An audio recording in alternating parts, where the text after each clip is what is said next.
स्वागत है आपका डॉक्टर वैशाली जी, प्रस्तुत करें वक्तव्य। हाँ। ओम अस्मद्गुरुभ्यो नमः। अस्मत्परम गुरुभ्यो नमः। अस्मत्सर्वगुरुभ्यो नमः। श्री राधा कृष्णाभ्यां नमः। श्रीमते रामानुजाय नमः। लंबोदरं परमसुन्दरमेकदन्तं पीताम्बरं त्रिनयनं परमं पवित्रम् उद्यद्दिवाकरनिभोज्ज्वलकान्तिकान्तं विघ्नेश्वरं सकलविघ्नहरं नमामि। शरीरं स्वरूपं ततो वा कलत्रं यशश्चारुचित्रं धनं मेरुतुल्यं मनश्चैनलग्नं श्रीगुरुरङ्घ्रिपद्मे ततः किं नारायणं नमस्कृत्य नरं चैव नरोत्तमं देवीं सरस्वतीं व्यासं ततो जयमुदीरयेत्। जयतु देवो देवकी नन्दनोऽयं जयतु कृष्णो वृष्णिवंशः प्रदीपः। जयतु मेघः श्यामलः कोमलाङ्गः जयतु पृथ्वी भारनाशो मुकुन्दः। कृष्णत्वदीयपदपङ्कजपञ्जरान्ते अद्यैव मे विशतु मानसराजहंसः। प्राणः प्रयाणसमये कफवातपित्तैः कण्ठावरोदनविधौ स्मरणं कुतस्ते।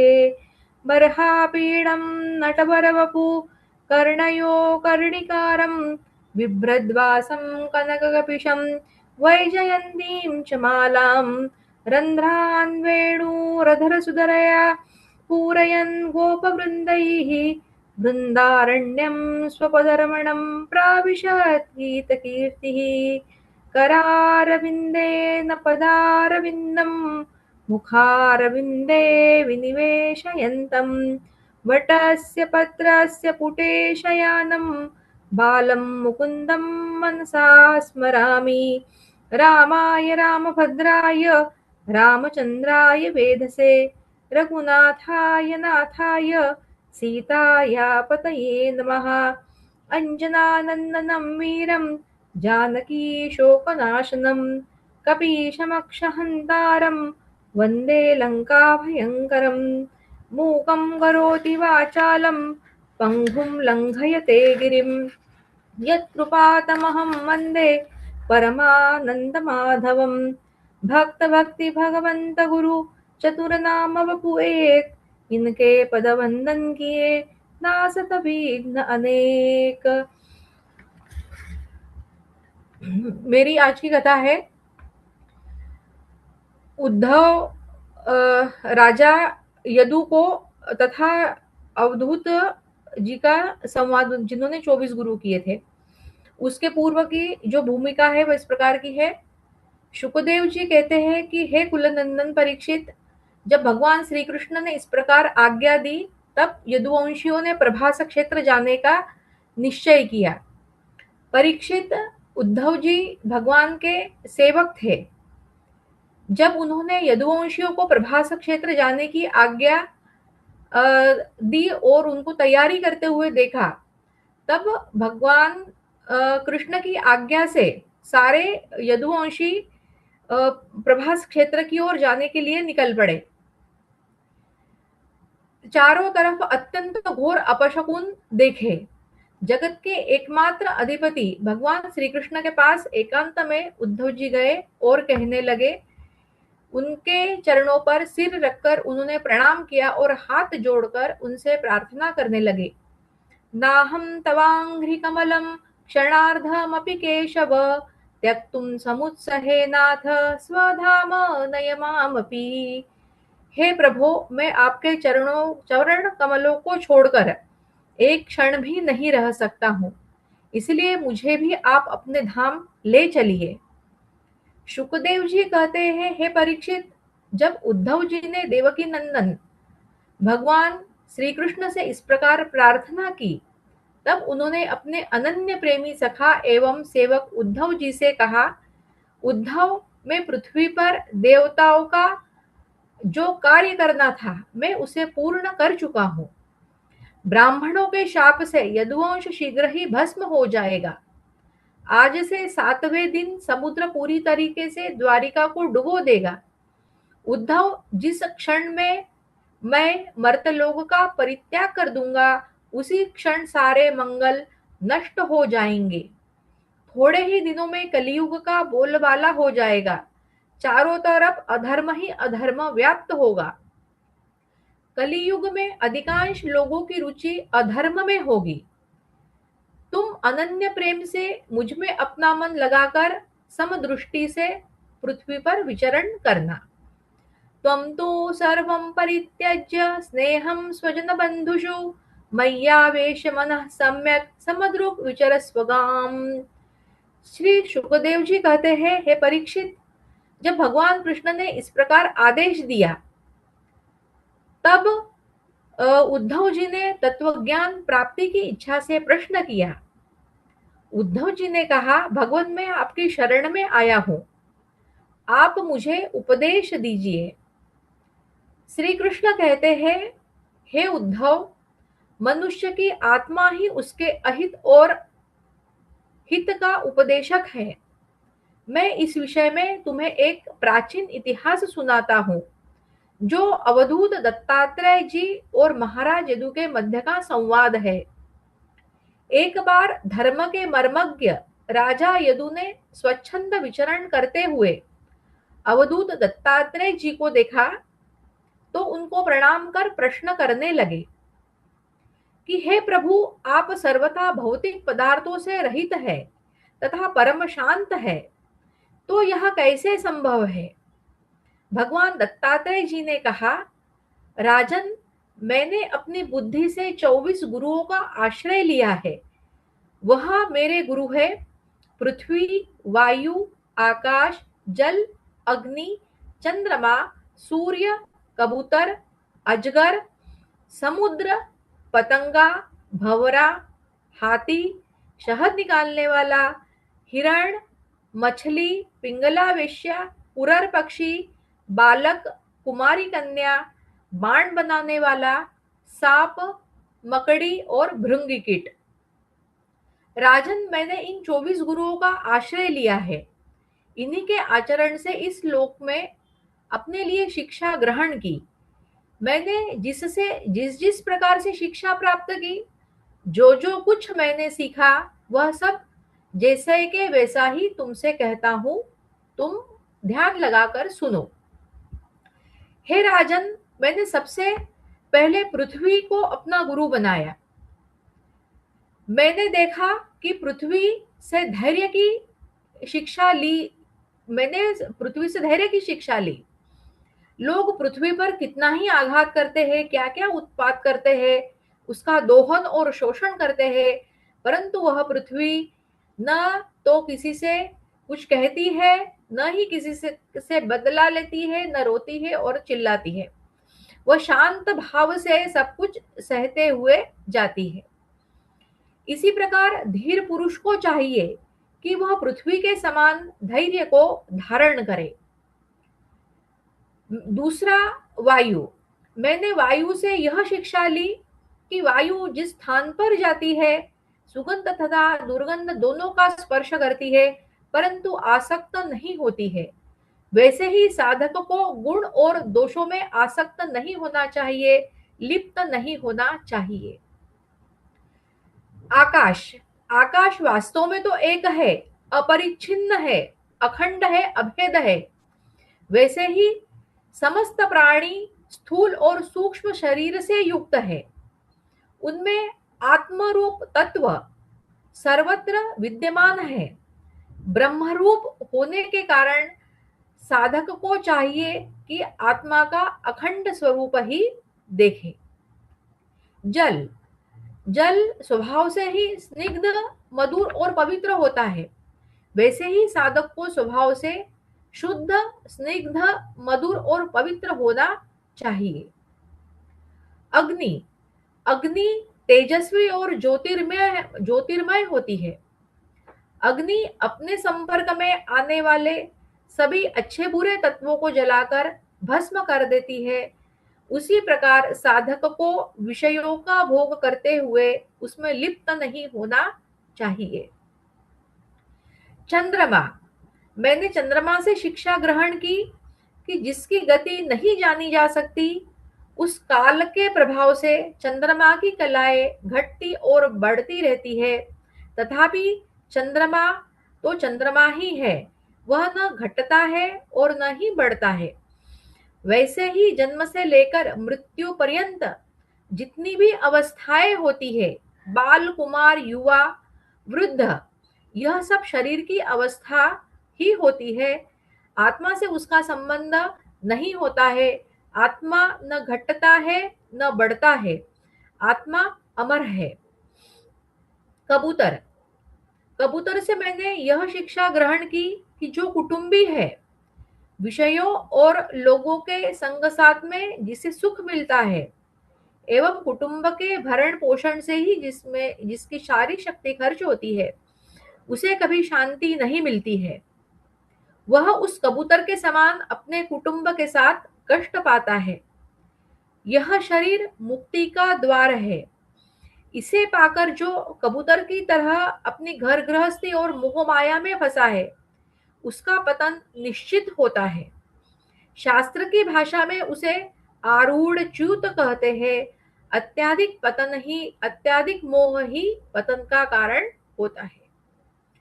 सूर्य, मैंने सूर्य से यह शिक्षा ग्रहण की कि जैसे वह अपनी किरणों से पृथ्वी का जल खींचता है और समय पर बरसा देता है, वैसे ही योगी पुरुष इंद्रियों के द्वारा समय समय पर विषयों को ग्रहण करते हैं और समय समय पर विषयों का त्याग कर देते हैं। किसी भी समय उनका मन इंद्रियों और विषयों में आसक्त नहीं होता है। अतः धीरवान पुरुष को भी अपने मन का नियंत्रण करना चाहिए। अजगर, अजगर से मैंने यह शिक्षा ग्रहण की कि जो मिले उसे प्रारब्ध का भोग समझकर स्वीकार करना चाहिए। चाहे संसार में सुख की प्राप्ति हो या दुख की प्राप्ति हो, मान अपमान हो, चाहे धन की प्राप्ति हो, कोई भी लौकिक प्राप्ति हो, शरीर में मनोबल, इंद्रिय बल और देह बल तीनों हो, तभी उसको निश्चेष्ट ही रहना चाहिए। समुद्र, समुद्र से मैंने यह सीखा कि साधक को सदा सर्वदा प्रसन्न रहना चाहिए और गंभीर रहना चाहिए। समुद्र वर्षा ऋतु में बाढ़ के कारण बढ़ता भी नहीं है और ग्रीष्म ऋतु में घटता भी नहीं है, वह सदा सर्वदा एक सा ही रहता है। वैसे ही साधक को सांसारिक पदार्थों की प्राप्ति से प्रसन्न नहीं होना चाहिए और उनके न प्राप्त होने पर दुखी भी नहीं होना चाहिए। सदा सर्वदा एक समान ही उनको रहना चाहिए। पतंग, मैंने पतंग से यह शिक्षा ग्रहण की कि वह रूप पर मोहित होकर जिसे आग पर कूद पड़ता है और जलकर भस्म हो जाता है, वैसे ही इंद्रियों को वश में न रखने वाला पुरुष भी नष्ट हो जाता है। भौरा, जिस प्रकार भौरा विभिन्न पुष्पों से रस रूप सार संग्रह ग्रहण करता है, उसी प्रकार बुद्धिमान पुरुष को चाहिए कि वह शास्त्रों से उनका सार सार निचोड़ ले। हाथी, हाथी से यह सीखा कि सन्यासी को कभी भी पैर से काठ की बनी हुई स्त्री का स्पर्श भी नहीं करना चाहिए। विवेकी पुरुष को किसी भी स्त्री का संग नहीं करना चाहिए। यदि वह ऐसा करता है तो वह अवश्य ही नष्ट हो जाता है। हरिण, मैंने हरिण से यह सीखा कि सन्यासी को कभी भी श्रृंगार रस से युक्त विषय गीतों को नहीं सुनना चाहिए। वह इस बात की शिक्षा उस हरिण से ग्रहण करे जो व्याध के गीत से मोहित होकर बंध जाता है और मारा जाता है। मछली, जैसे मछली कांटे में लगे हुए मांस के टुकड़े के लोभ से अपने प्राण गंवा देती है, वैसे ही स्वाद का लोभी मनुष्य भी जिह्वा के वश में हो जाता है और मारा जाता है। वेश्या, पिंगला वेश्या धन और धनी की बाट जोते जोते थक गई। उसके द्वार पर कोई नहीं आया। वह व्याकुल हो गई थी। उसे बड़ा दुख हुआ। उस दुख के कारण उसे बड़ा वैराग्य उत्पन्न हुआ। उस वैराग्य के कारण उसमें भक्तिभाव जागृत हो गया। आशा ही सबसे बड़ा दुख का कारण है और निराशा ही सबसे बड़ा सुख है। कुरर पक्षी अपनी चोंच में मांस का टुकड़ा लिए हुए था। एक दूसरे बलवान पक्षी जिसके पास मांस नहीं था, उसने मांस का टुकड़ा छीनने के लिए उसके उसे घेरकर चोंचे मारने लगा। जब कुरर पक्षी ने अपनी चोंच से मांस का टुकड़ा फेंक दिया, तभी उसे सुख मिला।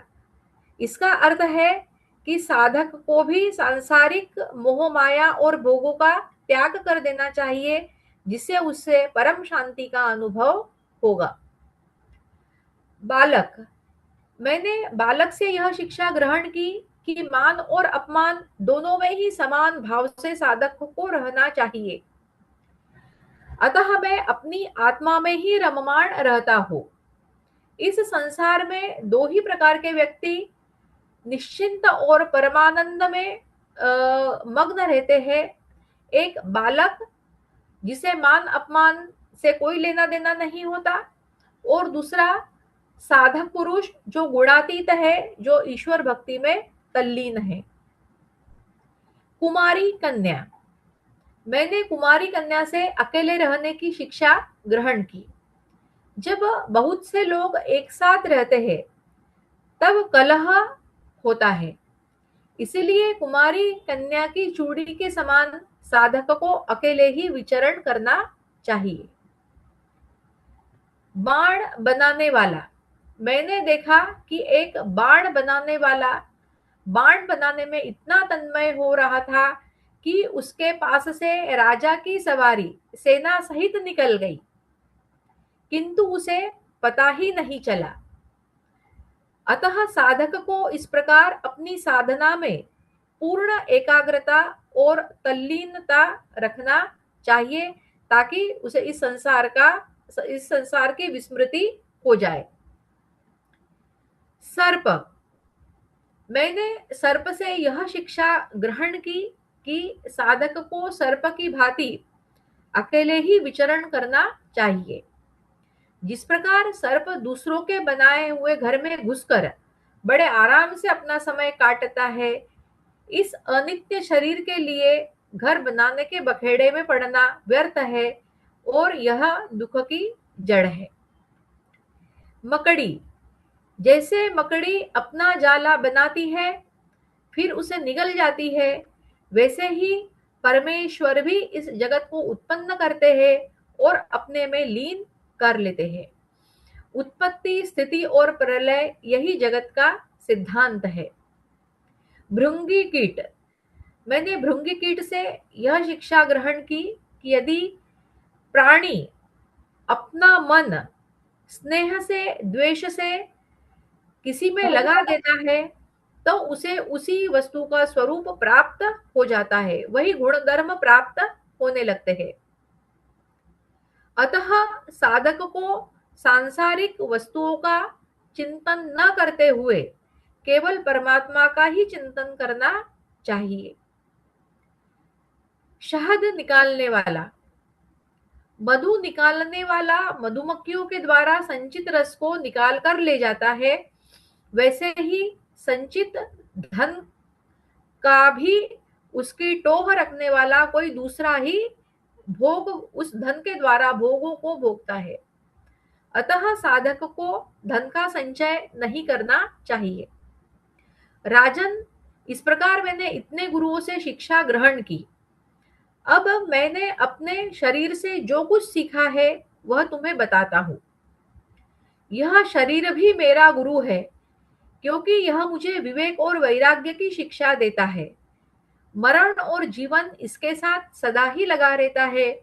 एक दिन इस शरीर का विनाश निश्चित है। अतः मुझे इस जगत से वैराग्य हो गया है। अब मैं स्वच्छंद रूप से पृथ्वी में विचरण करता हूँ।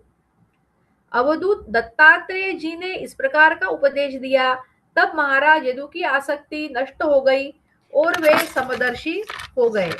बोलिए कृष्णचंद्र भगवान की जय। अब है लौकिक तथा पारलौकिक भोगों की असारता का निरूपण। भगवान श्री कृष्ण संसार के भोगों की असारता का वर्णन करते हुए कहते हैं कि हे उद्धव, जब यह शरीर अपने आप को कर्ता मान लेता है तो वह बंधन में बंध जाता है। सत्संग की महिमा का वर्णन करते हुए भगवान कृष्ण कहते हैं, साधक को चाहिए कि मेरे द्वारा उपदिष्ट अपने धर्मों का सावधानी से पालन करे, सदाचार का अनुष्ठान करे। भगवान ने उद्धव को बद्ध मुक्त और मुक्त जनों के लक्षण बताए हैं। बद्धो मुक्त इति व्याख्या गुणतो में न वस्तुतः गुणस्य माया मूलत्वान्न में मोक्षो न बंधनम। आत्मा बद्ध है या मुक्त है, इस प्रकार की व्याख्या या व्यवहार मेरे अधीन रहने वाले सत्वादि गुणों की उपाधि से ही होता है, वस्तुतः तत्व दृष्टि से नहीं। सभी गुण माया मूलक है। उद्धव, अब मैं बद्ध और मुक्त जीव का भेद बताता हूं। वह भेद दो प्रकार का है। एक तो नित्य मुक्त ईश्वर से जीव का भेद और दूसरा मुक्त बद्ध जीव का भेद।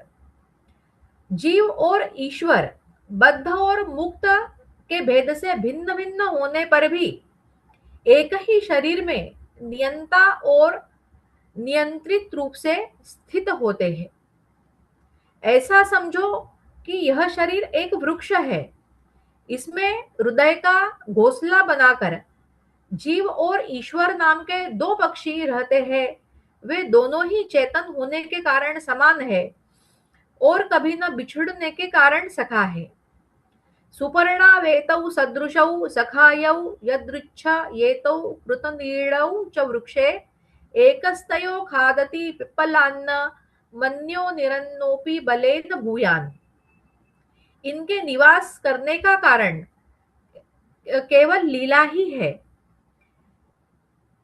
इतनी समानता होने पर भी जीव तो शरीर रूप वृक्ष के फल सुख दुख आदि का भोगता है, परंतु ईश्वर उन्हें न भोगकर कर्म फल सुख दुख आदि से असंग और उनका केवल साक्षी मात्र ही रहता है। अभोक्ता होने पर भी ईश्वर की यह विलक्षणता है कि वह ज्ञान, ऐश्वर्य, आनंद और सामर्थ्य आदि में भोक्ता जीव से बढ़कर है। मुक्त जीव, हे उद्धव, ज्ञान संपन्न पुरुष भी मुक्त ही है। जैसे स्वप्न टूट जाने पर जगा हुआ पुरुष स्वप्न के स्मर्यमाण शरीर से कोई संबंध नहीं रखता है, परंतु अज्ञानी पुरुष वास्तव में शरीर से कोई संबंध न रखने पर भी अज्ञान के कारण शरीर में ही स्थित रहता है। जैसे स्वप्न देखने वाला पुरुष स्वप्न देखते समय स्वप्निक शरीर में बंध जाता है, विवेकी पुरुष समस्त विषयों से विरक्त रहता है और सोने, बैठने, घूमने फिरने, सूंघने आदि शरीर की क्रियाओं में अपने आप को कर्ता नहीं मानता, बल्कि गुणों को ही कर्ता मानता है। गुण ही सभी कर्मों के कर्ता और भोक्ता है। ऐसा जानकर विद्वान पुरुष कर्म वासना और फलों से नहीं बनते हैं। जिनके प्राण इंद्रिय, मन और बुद्धि की समस्त चेष्टाओं के बिना संकल्प के होती है, वह देह में स्थित रहकर भी उसके गुणों से मुक्त होता है। यस्य स्युर्वीत संकल्पा प्राणेन्द्रिय मनोदियम वृत्तय स विनिर्मुक्तो देहस्तोपि ही तद्गुणैः। सत्संग की महिमा का वर्णन करते हुए भगवान कृष्ण कहते हैं कि संसार में जितनी आसक्तियां हैं उन्हें सत्संग नष्ट कर देता है।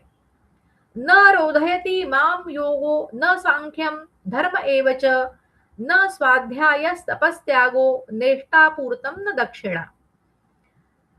व्रतानि यज्ञ छंदांसि तीर्थानि नियमायमाः यथा वरुंधे सत्संग सर्वसंगा पहोपि माम। हे उद्धव, सांख्य, योग, धर्म, स्वाध्याय, त्याग, तपस्या, यज्ञ, दक्षिणा, व्रत नियम और यम नियम से भी मैं उतना प्रसन्न नहीं होता हूँ जितना कि मैं सत्संग से होता हूँ। सत्संग समस्त आसक्ति को नष्ट कर देता है। उद्धव जी भगवान से प्रश्न करते हैं, संशय शृणुतो वाचम तव योगेश्वरेश्वर न निवर्तत आत्मस्थो ये न भ्राम्यति मे मनः। हे प्रभु, मेरे मन का संदेह मिट नहीं रहा है। मुझे स्वधर्म का पालन करना चाहिए या आपकी शरण में आना चाहिए? मेरा मन इसी दुविधा में भ्रमित हो रहा है। आप कृपा करके बताइए।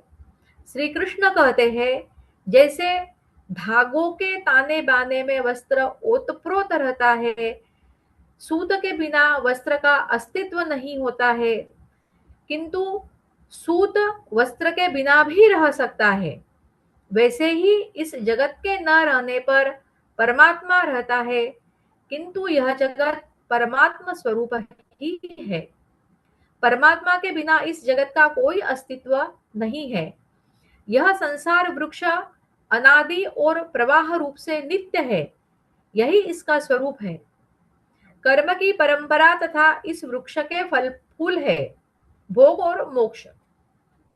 इस संसार के वृक्ष के दो बीज है, पाप और पुण्य। असंख्य वासनाएं इसकी जड़ें है और 3 गुण इसके तने हैं। 5 भूत इसकी मोटी मोटी प्रधान शाखाएं, शब्दादि 5 विषय रस है, 11 इंद्रिया शाखा है, जीव तथा ईश्वर 2 पक्षी घोंसला बनाते हैं। वात, पित्त और कफ 3 तरह का छाल है, 2 प्रकार के फल है, सुख और दुख। यह विशाल वृक्ष सूर्य मंडल तक फैला है। जो लोग कामना से भरे होते हैं वे दुख प्राप्त करते हैं, और जो लोग विरक्त होते हैं वे सुख को प्राप्त करते हैं। अतः हे उद्धव, तुम इस प्रकार गुरुदेव की उपासना अनन्य भक्ति के द्वारा कर लो और उसके द्वारा ही धैर्य एवं सावधानी से जीव भाव को काट डालो। फिर परमात्मा स्वरूप होकर उस वृत्ति रूपी अस्त्र को छोड़ दो और अखंड अपने स्वरूप में ही स्थित रहो। इस प्रकार भगवान कृष्ण ने उद्धव को सत्संग की महिमा का, आत्मज्ञान का मार्ग बताया और उनको इस प्रकार का उपदेश दिया। बोलिए कृष्णचंद्र भगवान की जय।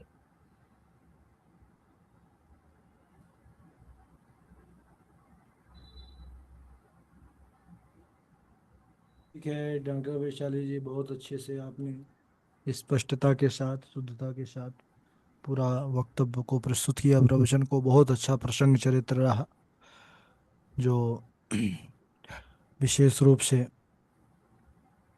ज्ञान को प्रकट करता है। बहुत बढ़िया। सभी लोग, जितने लोग जुड़े हैं, सभी लाभान्वित हुए, सभी प्रसन्न हैं। ठाकुर जी कृपा आप पर बनी रहे। जी जी, आपका आशीर्वाद सदैव रहे।